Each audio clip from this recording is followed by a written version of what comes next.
किसी यादव को लड़ाना होता है तो उनको अपने घर से भेजने की आवश्यकता नहीं है। यहाँ विजय लाल यादव हैं, यहाँ पारसनाथ यादव हैं। मोदी जी ने तो रोक दिया। एक भी बच्चा है मोदी जी का? बताओ कोई एक भी बच्चा है योगी जी का? तो योगी जी मोदी जी तो बेरोजगारी रोक दिए कि भाई नहीं, हम नहीं बढ़ाएंगे। तो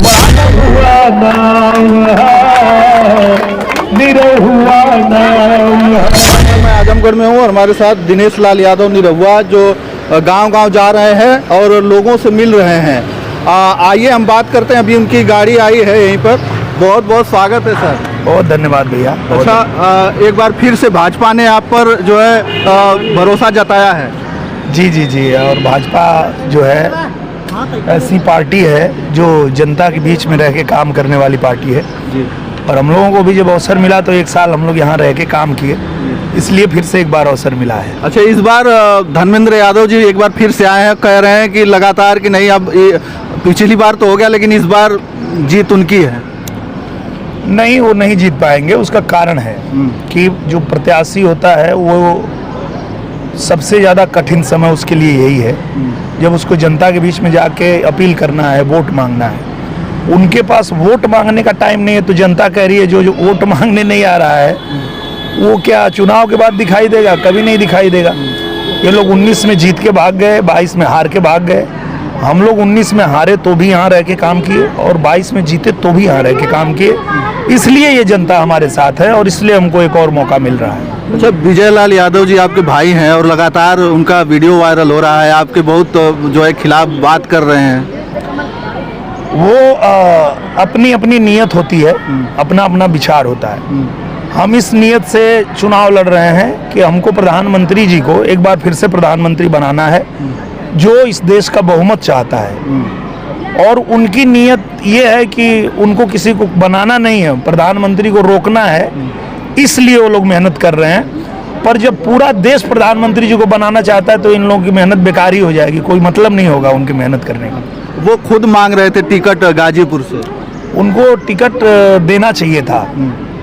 मैं तो यही बात कहता हूँ, बार बार कहता हूँ कि जब भी किसी यादव को लड़ाना होता है तो उनको अपने घर से भेजने की आवश्यकता नहीं है। यहाँ विजय लाल यादव हैं, यहाँ पारसनाथ यादव हैं, यहाँ एक से एक यादव हैं, यहाँ राम दर्शन यादव हैं, यहाँ दुर्ग विजय यादव हैं, बहुत यादव हैं जो अच्छा चुनाव यहाँ रह के लड़ेंगे, हारेंगे चाहे जीतेंगे, रह के काम करेंगे।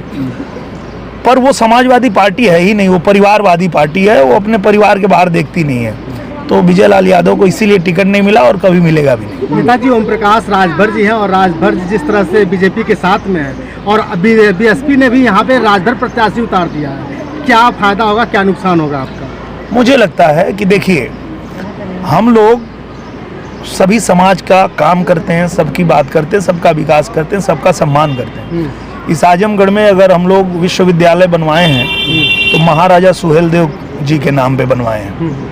वो लोग तो सिर्फ नाम इस्तेमाल करते हैं, हम लोग सम्मान करते हैं। आज देखिए, हमारे प्रधानमंत्री जी ने बाबा साहब के 5 स्थलों को पंच तीर्थ स्थल के रूप में विकसित करके और बाबा साहब का भी सम्मान किया है, राजा सुहेलदेव का भी सम्मान किया है। तो हम लोग तो वो लोग हैं कि जिनके साथ सब लोग हैं, सबका साथ सबका विकास। सवाल ये उठ रहा है कि जिस तरह से सबका विकास, सबका बात की जा रही है, लेकिन जो सहारा में बहुत सारे लोगों का पैसा फंस गया है। आज भी लोग दिन रात रो रहे हैं, कह रहे हैं कि मोदी जी आए, लेकिन सहारा वालों का अभी तक कोई कुछ निकाल नहीं पाया। जिनका पैसा था वो फंस गया, अभी तक वो कुछ लौटा नहीं था। अब तो वो कोर्ट का विषय होता है। अगर वो मामला कोर्ट में होगा और कोर्ट से फैसला आने के बाद उनका पैसा मिलेगा।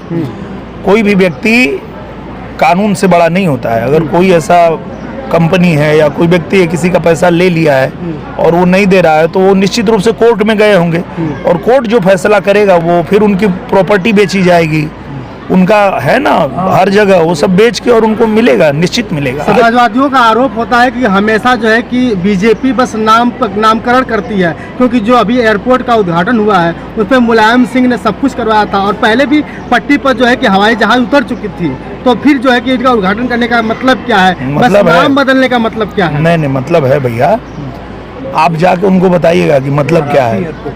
पहले उन्होंने अपने लिए बनाया था कि वहाँ वो हेलीकॉप्टर से उतरेंगे, वो जहाज से उतरेंगे, उनका वो अपना हवाई अड्डा बना था।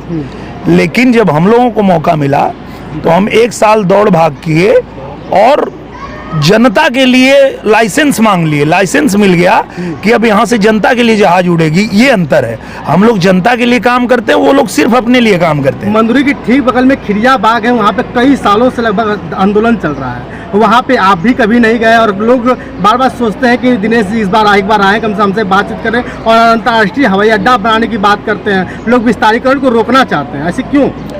मुझे लगता है कि जो लोग सच में किसान हैं वो लोग हमसे मिले, हमारी मुलाकात हुई और बात भी हुई, तो उनको जिन लोगों ने भ्रमित किया था या जो लोग उनको बहकावे में लिए थे वो लोग हैं जो चाहते हैं कि एयरपोर्ट उनके खेत की तरफ घूम जाए ताकि उनको पैसा मिल जाए, इसलिए उनको भुलावे में रखे थे।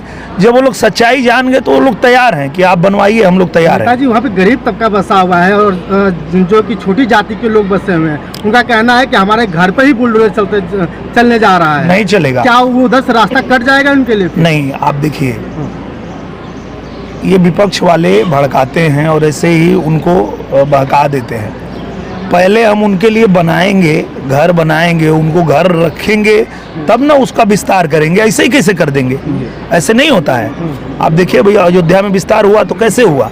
पहले कॉलोनी बनी, वहाँ पे लोगों को दिया गया कॉलोनी, जब वो वहाँ से जाके रहने लगे तब विस्तार हुआ, तो वैसे ही विस्तार होता है। ऐसी बात की जाती है तो लोगों को अकबर नगर का वो कहानी याद आ जाती है कि जबरदस्ती भगाया जा रहा था, भगा के उनको किसी को जबरदस्ती भी नहीं मिला था उनको। अच्छा, 400 पार का आंकड़ा जो मोदी जी ने दिया है, विपक्ष बार बार कह रहा है कि 400 पार नहीं 400 हार।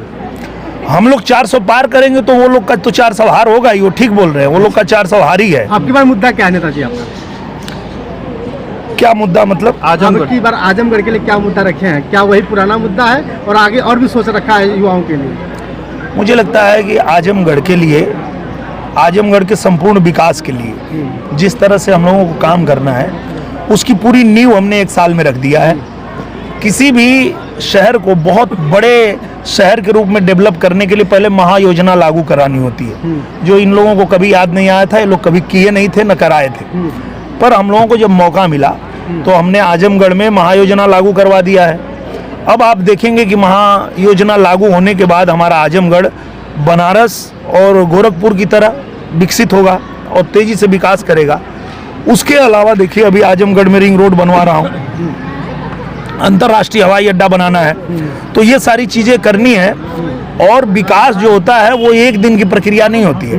आपको अगर विकास देखना है कि भाजपा में और सपा में क्या अंतर है, ये देखना है, तो एक गांव हमने गोद लिया है जिसका नाम है हरिहरपुर। आप उस हरिहरपुर के गांव में जाइए, उसकी सड़क देखिए, उस गांव के लोगों से बात करिए, वहाँ का विद्यालय देखिए कैसा है, क्या क्या वहाँ पैसा आया 1 साल में, कितना करोड़ आया है उस गांव में, ये देखिए।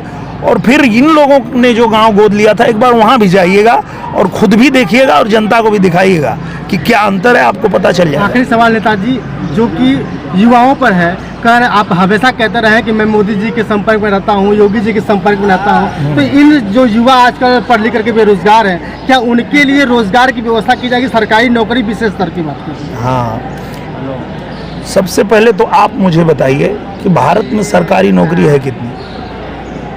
जी बताइए, आप बताइए।